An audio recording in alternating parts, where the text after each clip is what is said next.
Estamos agora na liberdade da palavra de Deus, irmãos. Deus seja louvado.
Vamos fazer a leitura com a ajuda de Deus e a guia do Espírito Santo. A palavra que se encontra escrita na epístola destinada aos Hebreus.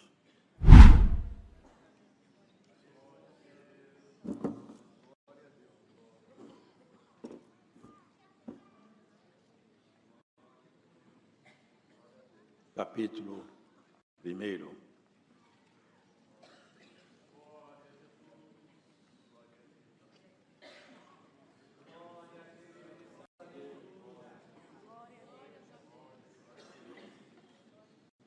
Havendo Deus antigamente falado muitas vezes e de muitas maneiras aos pais, pelos profetas, a nós falou-nos nestes últimos dias pelo Filho, a quem constituiu herdeiro de tudo, por quem fez também o mundo, o qual, sendo o resplendor da sua glória e a expressa imagem da sua pessoa, e sustentando todas as coisas pela palavra do seu poder, havendo feito por si mesmo a purificação dos nossos pecados, assentou-se à destra da majestade nas alturas, feito tanto mais excelente do que os anjos, quanto herdou mais excelente nome do que eles.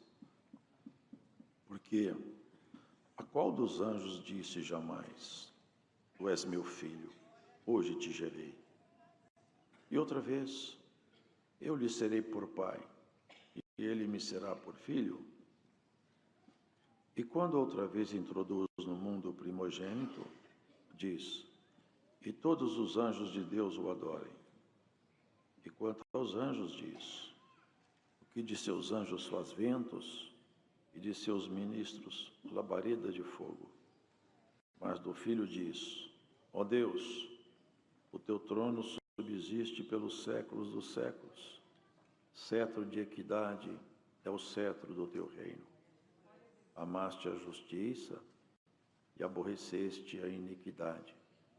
Por isso, Deus, o teu Deus, te ungiu com óleo de alegria, mais do que a teus companheiros. E tu, Senhor, no princípio fundaste a terra, e os céus são obra de tuas mãos. Eles perecerão, mas tu permanecerás. E todos eles como roupa envelhecerão, e como mantos os enrolarás, e como um vestido se mudarão, mas tu és o mesmo, e os teus anos não acabarão. E a qual dos anjos disse jamais: Assenta-te à minha destra, até que ponha os teus inimigos por escabelo de teus pés? Não são, porventura, todos eles espíritos ministradores, enviados para servir a favor daqueles que hão de herdar a salvação? Amém.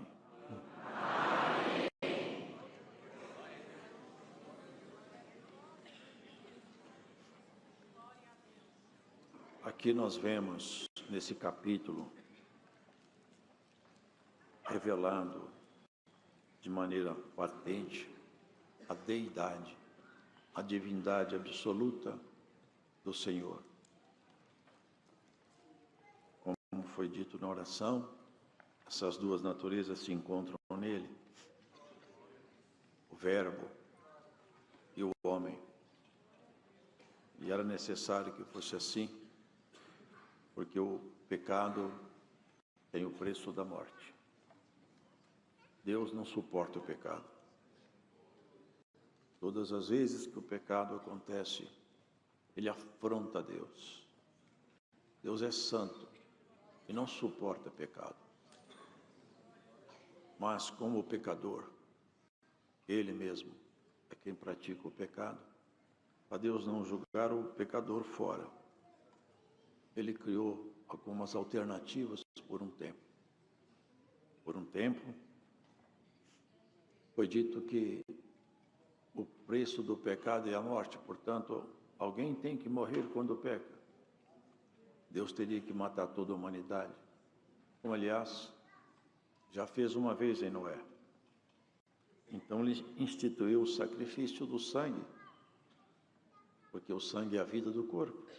Ao se derramar o sangue, aquela vida ali, ela toma o lugar de uma forma figurada do pecador. Ao invés de morrer o pecador, morre o animal. E Deus aceitava aquilo ali como uma reposição do erro. Mas o problema é que o sangue dos animais nunca habilitou a ninguém a mudar a consciência. Era apenas uma tolerância de Deus, até que chegasse a plenitude dos tempos, para que, de fato, houvesse uma mudança, e uma mudança definitiva também. O anúncio do Messias, porque, irmãos, Messias é do hebraico, e Cristo é do grego, mas são referentes às mesmas palavras, Cristo ou Messias. O anúncio dele já vem de longa data. Jacó anunciou o Messias e anunciou a tribo de onde ele viria. E não era a tribo dos sacerdotes, era uma tribo da qual nunca se falou de sacerdócio antes. Jacó, ao abençoar seus filhos, quando chegou em Judá, ele falou: o cetro não se afastará de ti, e o legislador não se apartará de entre os teus pés. Vocês leiam lá. O cetro e o legislador é o reino e as leis. As leis divinas que seriam entregues à igreja estariam na mão de um legislador, de um novo legislador e definitivo. O legislador, ele faz leis, e essas leis acerca das quais nós estamos falando se reportam ao Novo Testamento. E esse, acerca do qual se falava, é Cristo, o Messias, o nosso mestre. Nós temos muitas pessoas que se intitularam mestres aí no passado, até no presente também. Formaram e formam discípulos até por multidão de centenas de milhões. Agora, a questão nossa com o nosso mestre, ele não parece com nenhum dos outros mestres. Os outros mestres, parte deles, matou, estabeleceu justiça com as mãos, criava nele uma imagem divina ou semidivina, mas eles mesmos não tinham nada de divino. E a morte, como ela faz sempre, silenciou para sempre esses mestres aí. Agora, de Jesus, algumas diferenças nós temos que observar, porque nós somos cristãos, seguidores de Cristo. Então nós temos que observar, porque nós temos que saber quem é Cristo cada vez mais. Quem é Cristo? Quem é Ele para você? Quem é Jesus Cristo na sua própria história? Olha, irmãos, qual o mestre, qual religião? Porque alguns se deixam levar por filosofias, irmãos. São assoprados por ventos de filosofia, com argumentos filosóficos, argumentos acadêmicos. Só teve um mestre, só um, que reúne em si algumas características que demonstram a sua divindade inquestionável. Olha o que fala de Jesus. Uma virgem conceberá e dará à luz a um filho. Uma virgem para conceber é impossível. Não pelos caminhos naturais, a não ser com inseminação artificial, que hoje só é disponível. Ali fala da biologia humana. É impossível uma virgem engravidar-se. Uma virgem conceberá, vai dar à luz a um filho. E o nome dele não é o nome pelo qual deveria ser chamado. É um nome, porque no hebraico tem isso, o nome identifica a natureza da pessoa. Esse nome aqui não é nome de registro, é nome da identidade dele. O nome dele será Emanuel. Você sabe o que quer dizer Emanuel? Emanuel quer dizer Deus conosco. O nome desse menino quer dizer que Deus estará conosco nesse menino. Um filho se nos deu, uma criança nos nasceu. E o seu nome é maravilhoso, está com o principado nos seus ombros. Já leram isso? Os anúncios são centenas de anos. Nenhum não conheceu o outro. Pessoas que não se conheciam. Foi dito aqui hoje na oração, João, Evangelho de João, no princípio era o verbo. No princípio de quê? Desse universo, ou do cosmos. No princípio era o verbo. Quando principiou isso aqui, o verbo, a palavra, é que estava aqui. No princípio era o verbo. O verbo estava em Deus e o verbo era Deus. O verbo se fez carne. Vocês estão percebendo? O Emanuel é o verbo. E muitos têm dificuldade. Um dia alguém falou comigo, mas afinal de contas, Jesus e Deus, veja bem, Jesus e Cristo não são duas pessoas, ou uma só? Veja, Jesus é um homem judeu, filho de Maria. Dentro dele morava o verbo, o Deus, a segunda pessoa da Trindade, o verbo. O verbo se fez carne, o verbo tomou a natureza humana, o nome dela é Jesus. É isso, é simples assim. Jesus foi um homem que começou a viver a partir do ventre de Maria. O verbo não, ele sempre existiu. É por isso que ele tem credencial para nos representar. Quando o animal morria, Jesus não estava fisicamente aqui, mas Cristo, ele participava de tudo isso aqui. Já estava anunciada a vinda dele. Sabe o que fala dele? O cordeiro que foi morto antes da fundação do mundo. É um anúncio profético, porque para Deus tudo está pronto. Então, queridos, Jesus Cristo, ele veio fazer um sacrifício. Isso que nós temos que lembrar bem disso aí sempre, na nossa vida, para a nossa conduta. Ao invés de morrer um animal todas as vezes que um sacerdote precisava de pedir perdão, ele continuava com a mesma consciência. Jesus, o homem judeu, tomou meu lugar. Deus estava dentro dele, buscando a reconciliação nossa. Por isso é tão grave não aceitar Jesus. Quem não aceita Jesus, não tem mais saída para ele. Não tem mais saída. Até Jesus chegar, tinha saída, agora não tem mais. A pessoa que não aceitar Jesus Cristo, terminar seus dias sem aceitá-lo, ele nunca mais vai ver Deus, nunca mais. É um apartamento absoluto, definitivo e irrevogável. E Deus dirá, eu tentei de todas as maneiras me aproximar de ti, e você sistematicamente me recusou. Entendem isso, irmão? Bem-aventurado é aquele que entende quem é Jesus na sua história. Ele representou você e representa ainda todas as questões concernentes à sua história. Cristo, como Filho de Deus, é superior aos anjos, mesmo na condição de homem, porque havia ali a presença do Deus eterno. Havendo Deus falado antigamente, de muitas vezes, de muitas formas, pelos profetas. Os profetas traziam a mensagem, a palavra. Deus falava com eles e eles falavam com o povo. Era uma interação, um diálogo.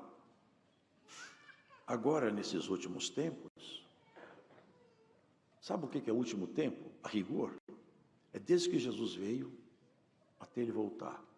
Esse intervalo de tempo é chamado últimos tempos. E dentro desse intervalo chamado últimos tempos, acho que nós estamos nos últimos minutos dos últimos tempos. Se você que escuta essa palavra ainda não se rendeu a Jesus, não perca tempo. Antes de terminar seus dias, renda-se a Ele. Entregue-se. E você que já creu nele, vive essa vida lembrando disso. Ai de mim, se Jesus não tivesse subido lá no meu lugar. Eu sempre lembro, irmãos, ontem à noite eu estava lendo a Bíblia, eu estava lendo lá sobre o que aconteceu naquele juízo. Pilatos julgando Jesus. Ele percebia que o homem era justo. Ele não sabia quem estava ali. Ele não conhecia que ali morava o Verbo eterno. Ele não conhecia, mas ele percebeu que o homem era justo. E ele percebeu que o homem também não tinha falha. Ele percebeu o equilíbrio daquele homem. Ele percebeu a postura daquele homem. Ele percebeu que ele não estava diante de qualquer um. Durante o diálogo, ele foi se perturbando. Ele foi se perturbando, as respostas, a conduta, a postura. Chegou um momento, irmãos, que ele tentou livrar Jesus. Eu vou livrar Jesus deste mal porque eu percebo que estão com inveja dele. É dia de festa, eu posso soltar um preso. Eu vou soltar Jesus. Lá embaixo, os poderes que atuam nos ares entraram naqueles homens. Não, se você soltar Jesus, você não gosta de César. Aí ele teve que fazer uma escolha, ou César ou Jesus. Vocês entendem o que é aceitar o Senhor? Há momentos na nossa vida que nós vamos saber de quem nós vamos gostar mais.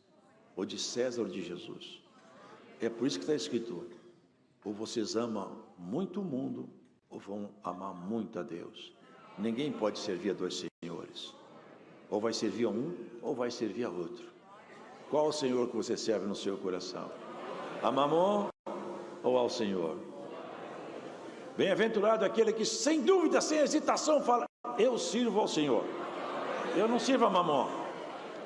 Ainda que às vezes minha carne queira me levar ao mundo, o meu espírito me chama de volta. Não. Ninguém teve essa dignidade de Jesus. Não há outro. Ele é ímpar. Não há comparação. Ele não morreu por acaso. Ele falou, ninguém toma minha vida. Eu mesma dou e torno a tomá-la de volta. Dou para pagar a conta de todas as minhas ovelhas, porque o preço do pecado é a morte. Teria que morrer muita gente para não dar resultado nenhum. Jesus morrendo com o sangue dele imaculado, perfeito, puro. A conta foi quitada. Todo o pecado nosso ficou pago. Tudo está pago para sempre. Por isso, irmãos, que aqui ele começa a falar, o autor dessa epístola, nos últimos tempos, agora o Senhor falou-nos pelo seu Filho, a quem constituiu herdeiro de tudo. E olha que coisa que está escrito aqui, que poucos põem atenção nisso. Por quem fez também o mundo. Vocês percebem o que está escrito aqui? Vou ler para vocês outra vez. Por quem fez também o mundo. E olha aqui na frente o que está escrito. Eu passei os olhos e vi. E tu, Senhor, no princípio fundaste a terra, e os céus são obra de tuas mãos. Vou lendo aqui mais. E ele expressa a imagem da sua pessoa e sustenta todas as coisas pela palavra do seu poder. O Verbo, Cristo, o Emanuel, foi ele que fez tudo. E tudo ele sustenta pela força do poder dele. Tem algum mestre que pode comparar com Jesus? Dá para comparar Jesus com algum desses líderes mundiais do passado? Seria blasfêmia nós compararmos Jesus, como eles querem comparar com essas igrejas que têm seguidores no Oriente e outras mais. Jesus é ímpar. Sabe por quê? É Deus se vestindo de carne, vivendo entre nós, para nós viver com Ele para sempre. Bem-aventurado aquele que caminha percebendo essa vocação celestial, sustentando todas as coisas pela palavra do seu poder, havendo feito por si mesmo a purificação dos nossos pecados, e assentou-se à destra da majestade nas alturas. Terminou a obra, voltou à sua glória e aguarda agora a nossa chegada. De tempo em tempo, parte um. E quando tomba do lado dele, tem festa no céu. Há grande prazer do Senhor na morte dos seus justos. Quando tombam aqui, a família fica chorando. Foi embora, foi embora. O Senhor fala, bem, toma posse da vida eterna. Seu tempo de choro já acabou. Tudo o que Deus fez é perfeito, irmãos. Se nós olharmos para esse mundo e entender que isso aqui é a obra final de Deus, irmãos, o que tem aí fora é tão estranho. O Senhor me deu outro dia na palavra, irmãos, esses mundos são tão estranhos, esses planetas, tudo deserto, temperatura que deve ser igual ao do inferno. Outros são frios que ninguém consegue nem imaginar. Tudo deserto. Tudo deserto. Não há uma vida. Passa, anda para os espaços siderais. Deus fez tudo isso aí por causa só da terra. Toda a terra. E olha, Ele veio cá por sua causa. Veio te resgatar. Te dar um nome novo. Formar em você uma estrutura definitiva. Quando Ele veio aqui, eu creio mesmo nisso aí. O inimigo não sabia quais os movimentos Jesus ia fazer, nem como a guerra ia terminar. É tanto que ele tentou matar Jesus logo no início, quando foi anunciado. Vocês lembram que os magos falaram? Nasceu o rei, eu quero lá, nós vamos adorá-lo. Aquela raposa velha, né, Herodes, vai lá ver o menino, vem cá contar para mim onde ele nasceu, onde ele está. Eu também quero adorá-lo. Já o inimigo, dentro de Herodes, já queria matar Jesus. Mas o inimigo, ele sabia onde Jesus estava. Mas só que ele não podia comunicar com o ser humano, porque tem leis nessa guerra. Precisava dessa comunicação ser de homem para homem, não de espírito para homem. Porque quem comunica, quem estabelece limite nos espíritos é Deus. Aonde eles podem ir, até onde eles podem agir. Era necessário que o inimigo descobrisse, por intermédio de um ser humano, para usar dele. Ele pegou Herodes, conta para mim onde ele nasceu. Eu mato ele e acaba tudo. Ele não vai plantar nenhuma semente do céu aqui. O anjo apareceu lá, vocês lembram? Volta por outro caminho. Ele ficou tão com raiva que ele pegou o soldadesca dele e falou assim, mata todas as crianças de 2 anos para baixo, que é mais ou menos o tempo que eu vou ter certeza que esse menino vai morrer. E morreu. E cumpriu sua profecia. Raquel chorando pelos seus filhos e não querendo consolo porque seus filhos não existiam mais. Mas o menino, Jesus, estava lá no Egito. Vocês podem ver que daí para frente, passou muito tempo ele quieto. 30 anos, Jesus quieto de um lado, o inimigo quieto do outro. Enquanto ele não mexe com nada, eu também não mexo com nada, está tudo certo. Até que, com 30 anos, começou o problema para eles. E a solução para nós. O carpinteiro começou a pregar. E à medida que a boca dele abria, a graça se derramava nos seus lábios. Onde ele passava, irmãos, o cego enxergava. O ladrão não roubava mais. O mentiroso falava a verdade.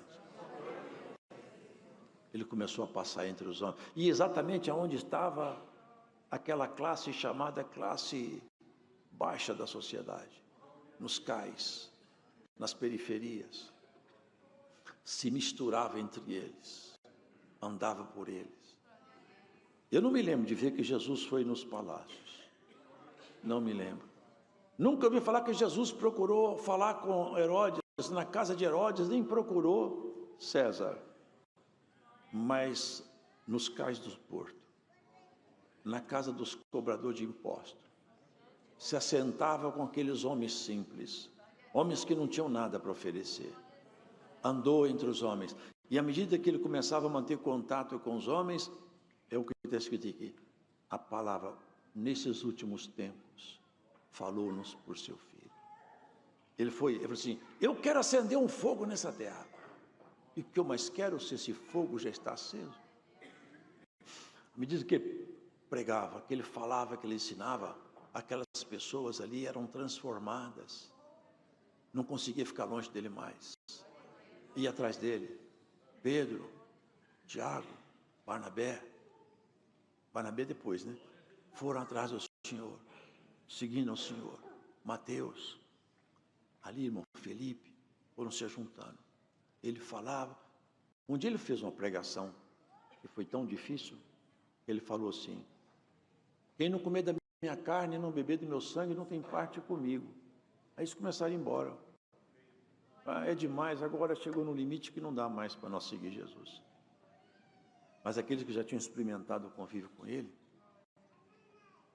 falou: Senhor, sua pregação está muito pesada. Eles estão indo embora, você está perdendo os seus discípulos, porque, olha, depois que o Senhor falou isso, muita gente foi embora. Ele voltou-se calmo para eles. E vocês não querem ir também? Pode ir. Pedro pensou, nós não vamos não, sabe por quê? Porque nunca ensinou a gente igual o Senhor ensina. O Senhor fala com autoridade, a sua palavra tem poder. Irmãos, no meio do povo, no meio da simplicidade, ele continua operando e falando. Ele fala na boca de uma criança, fala na boca de um velho, fala na boca de um jovem, fala atrás da tribuna, fala dentro do seu trabalho, fala no ônibus. Ele continua falando, até que o dia termine. E a noite plena tome conta desse planeta. Esse planeta aqui, irmãos, tem poucos... Aqui no Brasil, foi proibido num certo estado começar uma sessão falando assim, debaixo da proteção de Deus. Não pode mais falar isso, está proibido. Deus está incomodando. Os homens empurram Deus cada vez mais para longe dele. Não pode. Mas olha, nós queremos Deus cada vez mais perto de nós. Como Jesus se misturava com aquelas pessoas simples. Ele foi na casa de um homem uma vez e eles ficaram observando ele. Se mistura com essa gente aí. É demais. Ele observou o coração de um deles. Falou assim, escuta, quero te fazer uma pergunta. Ele pode fazer, senhor. Tinha um homem que ele tinha uma dívida de 50 dinheiro, mais ou menos isso. O credor perdoou a dívida dele. Mas tinha um outro que tinha uma dívida de 500. E o outro perdoou. Qual dos dois você acha que ficou mais alegre? Eu acho que é o que devia 500, porque ele devia mais. Então, Cheguei na sua casa, você não me deu nenhum beijo. Você não me deu água para lavar o pé. Agora, essa pessoa que você julga tanto, ela tem muito pecado mesmo. Mas olha, todos os pecados dela estão perdoados. E ela passou a gostar de mim muito mais do que você. Eu não vim para o justo, ele falou, eu não vim para o justo, porque não tem justo. Quando ele fala que não veio para o justo, não é porque tinha justo que ele ia desprezar, é porque não tinha nenhum. Está escrito, não há nenhum justo, nenhum sequer. Ele nos fez justos em Jesus. A imagem de Cristo no nosso caráter é que nos justifica. A nossa justiça, irmãos, é emprestada de Cristo. Nós não temos justiça em nós mesmos. Por isso, irmãos, ele falou, eu não vim para os justos, eu vim para os pecadores. Por isso que fala,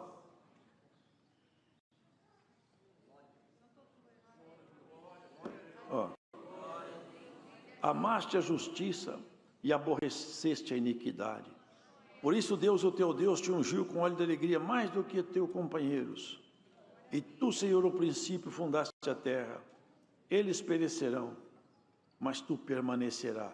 E todos eles como roupa envelhecerão, e como mantos enrolarás, e como um vestido se mudarão. Mas tu és o mesmo, e os teus anos não acabarão.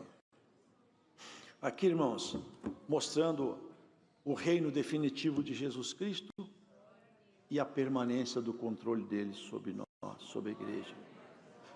Qualquer ser humano, crendo em Jesus ou não, vai prestar conta da sua vida. Aceitando ou não, vai prestar conta. E muitas pessoas começaram a analisar Jesus Cristo por desconfiança. Eu li há um tempo atrás, não tem muito tempo, que ele é um arqueólogo, eu acho. Ele começou a estudar o livro de Atos dos Apóstolos, buscando contradição nos fatos históricos e nas personagens que ele ali mencionava.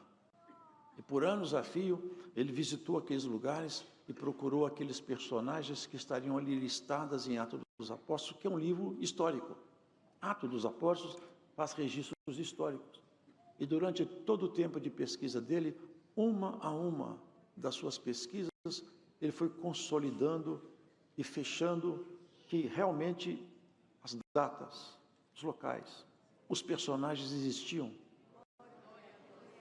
Mas então Lucas é o maior historiador que eu conheço, porque ele tem detalhes de tudo. No final da carreira eu vi o retrato dele, já um senhor, deve ter a minha idade ou mais. Sabe o que aconteceu com esse pesquisador? Ele virou crente. Ele virou crente. Não é possível, porque é tudo muito certo. Irmão, irmã, o tempo da igreja é agora. O tempo da igreja é agora. O Senhor está entre nós. O Senhor está entre nós. Eu vi, irmãos, tem comigo, falei isso há poucos dias, não sei aonde. Eu tenho comigo o retrato do que eu vou falar aqui. Se alguém quiser, pode depois me procurar que eu dou cópia. Tem uma família que tem uns menininhos, eles são autistas. E um deles, vou ser bem abreviado, ele pediu para chupar uva. Porque no terreiro da casa tinha um pé de uva, só que o tronco, eu vi, o tronco estava vazado, seco, seco, seco, não tem nada. Os irmãos sabem, a árvore para estar viva, ela tem que correr a seiva. E aquele tronco estava absolutamente seco. Não tinha nada. E esse menino falou assim, mamãe, então eu vou orar. Vou orar para o pé de uva. Pôs as mãozinhas no pé de uva, falou, Senhor, dá vida para esse pé de uva. Quem quiser ver, está aí. Tem filmagem e fotografia. Sabe o que aconteceu? Lá na ponta, tudo seco aqui para baixo. Aqui na ponta, brotou folha, flor e fruto. Bacia, eu vi bacia de uva colhida de um pé seco. A graça do Senhor, o Senhor está entre nós. Tem alguma coisa seca na sua vida? Não produz mais. Vai produzir em nome do Senhor Jesus. Oh, irmão, eu vou falar aqui. Olha, Senhor, guarda bem isso aqui. Fique com seus ouvidos atentos, porque não sou eu, é o Espírito de Deus que me impulsiona. O árvore seca vai aparecer fruto. A árvore árvore seca que eles falaram, daí nunca mais nasce fruto, o Senhor anuncia, frutos em abundância aparecerão, lá nos ramos, lá na ponta. Porque ainda o Senhor se veste de glória no meio do povo simples. Ele andava no meio dos simples, ele não ia onde estavam os grandes, onde estavam os senhores de si mesmo. Ele ia no meio do povo que não tinha nada. Quando ele pregava, ele falava, eu posso te ajudar, eu preciso de ajuda, eu posso te ensinar, eu quero aprender. Os outros queriam ensinar, aqui tem muita gente querendo ensinar Jesus Cristo, mas esse povo aqui sentou-se para aprender com ele. Aqui não tem nenhum professor, aqui só tem aluno, o único mestre é Jesus. E ele vai te ensinar as disciplinas necessárias para você ser um homem e uma mulher no padrão que ele quer. Transformar seu ser, mexer na sua história, fazer aparecer em você coisa que você nunca seria competente para ter. O caráter que Cristo está informando em você. Se você não fosse cristão, você nunca teria. Você morreria como um homem qualquer, como mulher qualquer. Bilhões de pessoas morrem sem saber por que nasceram. Vão para o hospital aos lamentos, gritam, gemem, morrem e passa a vida inteira e não sabe por que entrou aqui. Você entrou aqui para ver o Senhor e nunca mais se apartar dele. Aonde você estiver, Deus é seu amigo. E não te acontece nada se ele não der ordem. Se o menino segurando com fé um tronco de uma árvore seca fez aparecer uva, o que não faz o Senhor com um crente que crê nele? Glória ao Senhor. Glórias a Jesus. Chegou o tempo da igreja tocar no Senhor. Chegou o tempo do Senhor se manifestar no meio da igreja, na simplicidade, naquele que tem necessidade, naquele que crê. Diz assim a palavra, nós vimos o verbo, nós tocamos no verbo. O verbo está entre nós, vive entre nós, se mexe entre nós. E você não está só, não está só. Deus está contigo, Deus está aqui. Onde você for, por onde você passar, guarda isso. O salmista falava, ainda que eu passasse pelo vale da sombra da morte, o Senhor está comigo. Vou encerrar a palavra aqui, mas eu vou contar rapidamente. Bendito seja o Senhor. Eu tenho um conhecido, que eu não vou contar tudo porque demora. Eu tenho um conhecido que os médicos falaram com ele, não tem mais nenhuma chance para você. Seu coração chegou no final e não tem o que fazer. Também você não suporta um transplante. Pode despedir da sua família que você vai morrer. Eu já contei isso aqui no braço. Sabe o que ele fez? Ele falou assim, bom, eu vou morrer, vou. Bom, eu sou servo de Deus. Se eu morrer, eu encontro com ele. Vou despedir dos meus amigos. Fez um churrasco. Me chamou para o churrasco. Irmão Luiz, vem comigo porque eu vou morrer. O médico falou que eu vou morrer. Então vou fazer um churrasco. Eu também não estou com medo, não. Ó, tem mais de 15 anos que o churrasco acabou. E ele está vivo até hoje. Ele estava no hospital e falou assim, eu vi a morte chegar. Mas eu falei, Senhor, se o Senhor quiser me dar vida, o Senhor dá. Agora, uma coisa eu sei, a minha vida está na tua mão. Sabe o que o Senhor fez? Morte, vai embora. Ele vai ficar comigo o tempo que eu quiser ainda. Glórias ao Senhor. Você está com medo da morte? A morte, ela obedece ao teu rei. Ele é a vida. Com diagnóstico de morte ou diagnóstico de saúde, tudo depende do Senhor. Eu já vi atleta na minha cidade, na universidade, um implantador do método Cooper fazendo uma caminhada, morreu um mocinho novo no meio da caminhada. Outros aí, desenganados.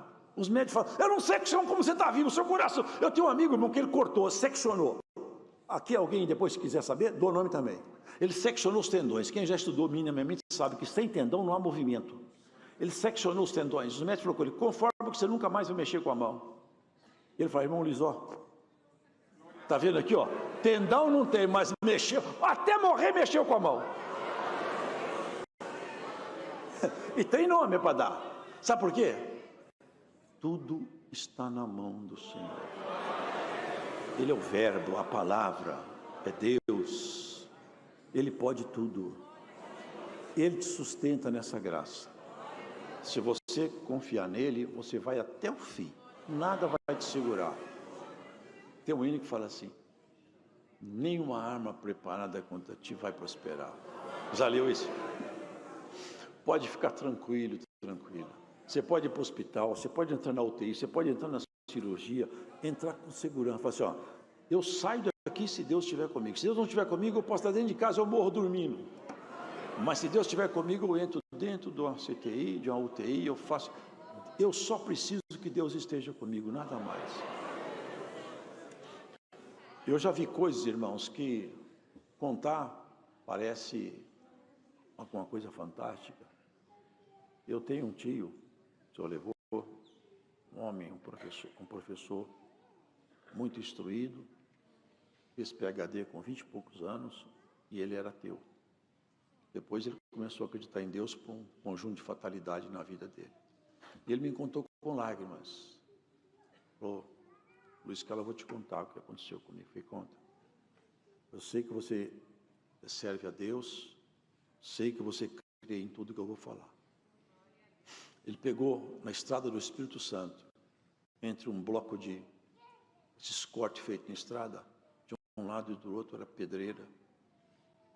E ele no meio, passando uma carreta cortando a outra. Assim, eu não tinha saída mais. Eu falei, bom, eu vou fechar os olhos, porque pelo menos eu não vou ver minha morte, porque eu não tenho o que fazer. Eu fechei os olhos, mas a batida não vinha. Quando abri meus olhos, eu olhei e eu vi a carreta no meu retrovisor. Ele falava isso comigo chorando, já um homem idoso. O que aconteceu? É fácil. Jesus passou por lá. A carreta está vindo? Jesus vai passar por lá. Guarda isso. Você vai ver o teu inimigo no retrovisor da tua fé. Deus seja louvado. Vamos agradecer a Deus em oração.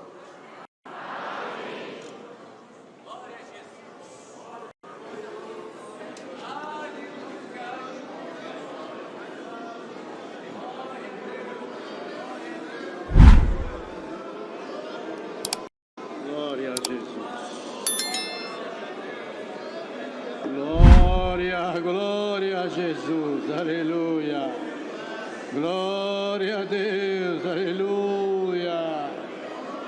Aleluia. Santo, santo.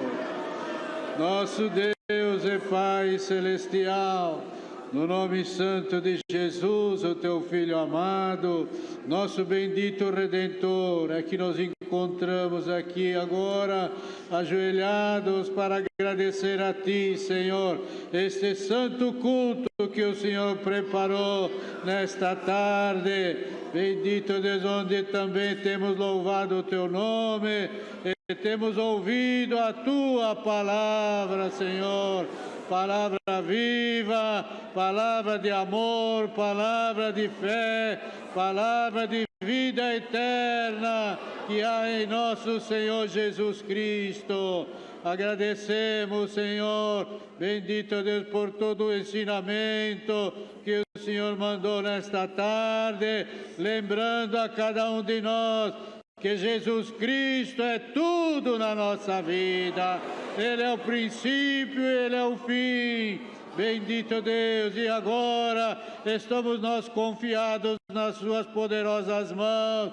Pai Santo, e assim nós te rogamos, faz em nós uma fortaleza para que o inimigo não entre e não venha trazer algum estrago na fé da nossa querida Irmandade e de cada um de nós que aqui está, e aqui cada um de nós que ouve, bendito ouviu esta palavra, está ouvindo em comunhão esta oração, que seja a Tua bênção sobre nós, que nos conduza nos caminhos da vida eterna.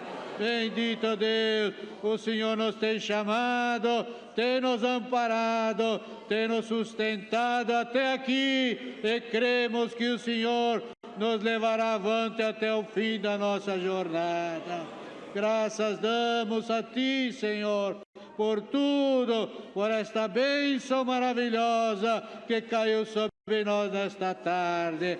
No nome de Jesus rogamos e agradecemos. que é bendito eternamente.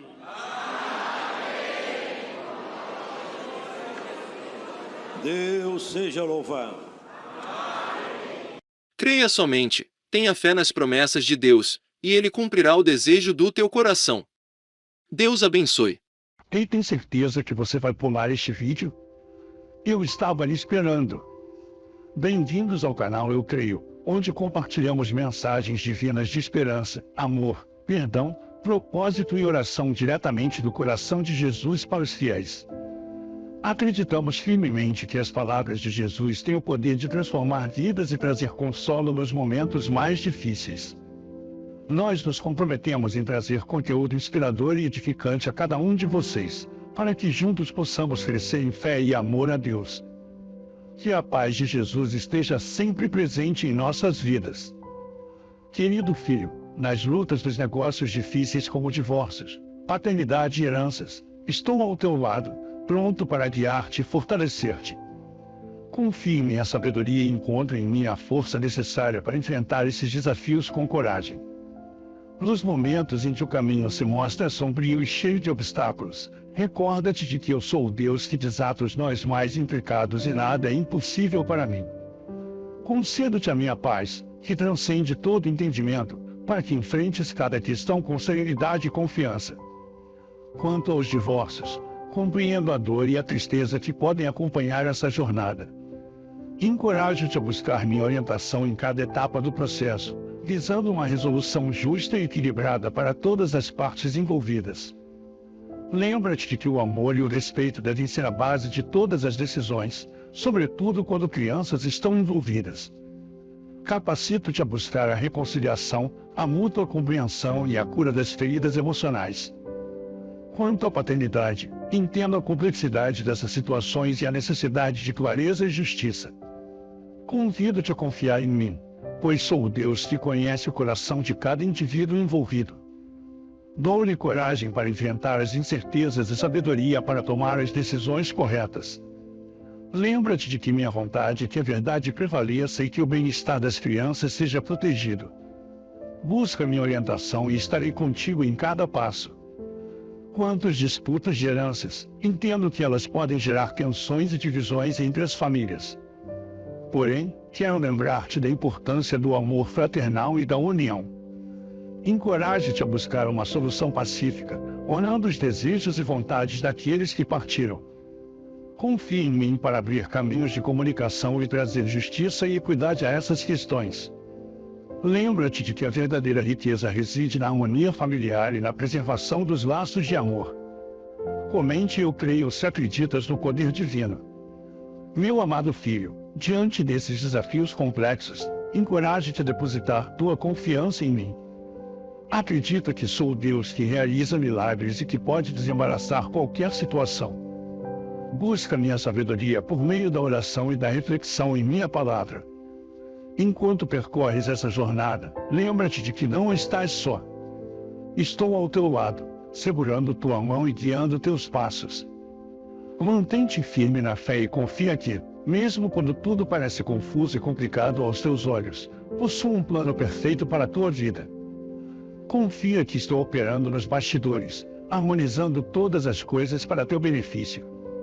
Não tenhas medo, pois sou o Deus que zela por todos os pormenores e que transforma os desafios em oportunidades de crescimento e bênção.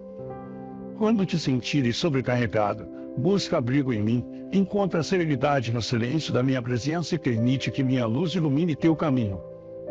Quando a pressão e as preocupações se tornarem avassaladoras, recorda-te de confiar-me todos os teus fardos, pois sou o Deus que alivia o peso que carregas. Enfrentando esses negócios complexos, lembra-te da importância de agir com integridade, honestidade e compaixão. Confia nas minhas promessas, pois são seguras e verdadeiras. Lembra-te de que estou ao teu lado em cada audiência, em cada negociação e em cada decisão que precisares tomar. Não tenhas medo de enfrentar os desafios, pois sou o Deus que te fortalece e te capacita para a vitória.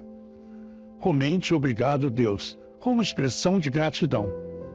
Além disso, não te esqueças de buscar a ajuda do próximo, pois não estás sozinho nessa jornada. Minha graça se manifesta através das pessoas que coloco em teu caminho. Abre teu coração para receber auxílio, conselhos e apoio daqueles que estão prontos a caminhar contigo. Lembra-te de que juntos sois mais fortes e capazes de superar os desafios que surgem no caminho. Clamo a Deus para que encontres consolo e fortaleza na certeza da minha presença e na confiança em minha providência. Que a tua vida seja um testemunho vivo da minha graça e do meu amor incondicional. Em nome do Pai, do Filho e do Espírito Santo. Amém. Espero que esta mensagem tenha sido uma fonte de inspiração para ti. Se gostaste, não te esqueças de te inscrever e partilhar esta mensagem com alguém que também possa precisar ouvir. Não percas os próximos conteúdos inspiradores. Subscreve o nosso canal. Até breve.